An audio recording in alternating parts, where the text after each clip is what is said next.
तो चलिए सीक्वेंस का एक और एग्जांपल ले लेते हैं। ये हमने नेचुरल नंबर्स के कलेक्शन से सेट ऑफ रियल नंबर्स में एक मैपिंग एफ डिफाइन की कुछ इस तरह से कि कोई भी नेचुरल नंबर एन अगर हम लेते हैं तो वो जाकर real number -1 raise to the power n पर मैप हो। ठीक, तो ये हमारा सेट ऑफ नेचुरल नंबर्स हो गया, ये सेट ऑफ रियल नंबर्स। ठीक, तो रूल के अकॉर्डिंग हमारा नेचुरल नंबर वन जो है, यानी जब स्मॉल एन की वैल्यू वन यहाँ पर रखेंगे तो वो जाकर मैप होगा -1 raise to the power one यानी -1 पे।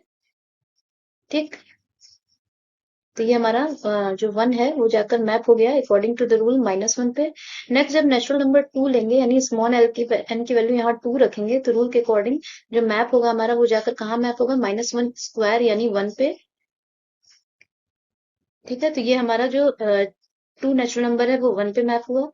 देखेंगे इसी तरह एन की स्मॉल एन की वैल्यू थ्री लेते हैं तो वो फिर से जाकर हमारा -1 पे मैप होगा। फोर लेंगे तो वो वन पे मैप होगा और इस तरह से हमारी मैपिंग ये चलती जाएगी, यानी रियल नंबर्स के कलेक्शन में दो ही रियल नंबर्स है -1 और वन, जिस पर हमारे जो नेचुरल नंबर्स हैं वो जाकर कनेक्ट हो रहे हैं through the rule F defined by this. Okay, तो जो अब इन नंबर्स को जब हम कलेक्ट करेंगे इसी सीक्वेंस में, तो ये देखिए हमारा सबसे पहला हमारा जो है नेचुरल नंबर वन का जो इमेज है वो है हमारा -1, तो वो रखा हमने। फिर नेचुरल नंबर टू का इमेज जो है वन, वो हमने रखा है यहाँ पर। फिर नेचुरल नंबर थ्री का इमेज फिर से -1 है तो वो रखा। नेचुरल नंबर फोर का इमेज फिर वन होगा। तो इस तरह से हमारा सीक्वेंस कुछ बनेगा जिसमें दो ही रियल नंबर्स हैं -1 1, उन्हीं की रिपीटेशन है, लेकिन ऑर्डर जो है हमें ध्यान देना है कि नेचुरल नंबर वन का जो भी हमारा इमेज है उसको पहले लिखना है, फिर नेक्स्ट पे हमें नेचुरल नंबर टू का जो मैप करने पे जो इमेज मिल रहा है वो रखना है थ्री, और इसी अकॉर्डिंग ऑर्डर को हमें हर रियल नंबर के यहाँ पर जो भी है उसको हमें ध्यान देकर उसी तरह से रखना है इमेजेस को। ओके, तो चलिए इसका ग्राफ भी प्लॉट करके देख लेते हैं हम लोग साइलैब कमांड्स में, साइलैब कमांड्स के जरिए।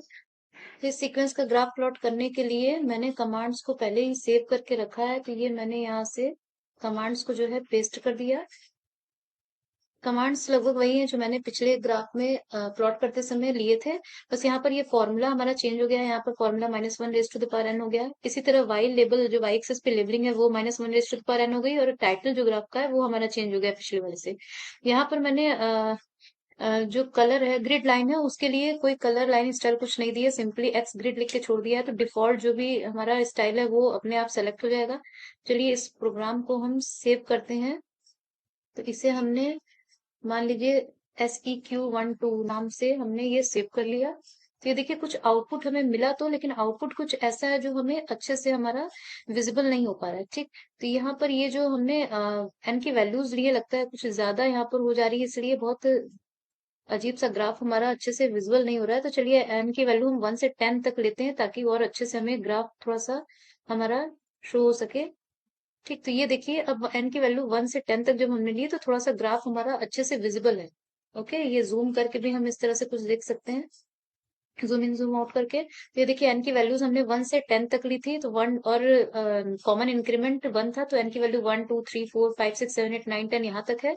हमने देखा था कि एन की जब भी हम ऑड वैल्यूज ले रहे थे तो हमारा जो आउटपुट मिल रहा था वो -1 था, और इवन वैल्यूज के लिए आउटपुट वन था। तो देखिए जहां पर 1 3 5 7 9 ये सब ऑड वैल्यूज है, वहां पर आप देख रहे होंगे कि ये जो आउटपुट है वो -1 है। देख रहे होंगे आप, ये -1 हमारी लाइन है, इसी पर यहाँ पर हमारा टच हो रहा है ऑड ऑड वाली वैल्यूज पे। और जब एन की वैल्यूज इवन है जैसे 2 4 6, तो आप देख रहे होंगे यहाँ पर आउटपुट हमें यहाँ पर ये देख रहे होंगे वन वन पर सारी वैल्यूज हैं। एक चीज और ध्यान देने वाली बात है कि पिछले ग्राफ में जब हमने 1/n का ग्राफ प्लॉट किया था तो एन की वैल्यू जैसे जैसे इंक्रीज हो रही थी तो आउटपुट वैल्यू जो है वो जीरो की ओर हमारी चलती जा रही थी, जीरो के क्लोज होती जा रही थी। लेकिन यहाँ पर ऐसा नहीं है, यहाँ पर एन की वैल्यू जैसे ही चेंज हो रही है तो हमारी ऐसा नहीं है कि किसी पर्टिकुलर नंबर की ओर आउटपुट जा रहा हो।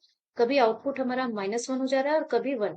ठीक है, तो कोई ऐसा पर्टिकुलर नंबर नहीं है जिसकी ओर एन की वैल्यूज इंक्रीज होने पर हमारा आउटपुट उस पर्टिकुलर नंबर की ओर जा रहा है।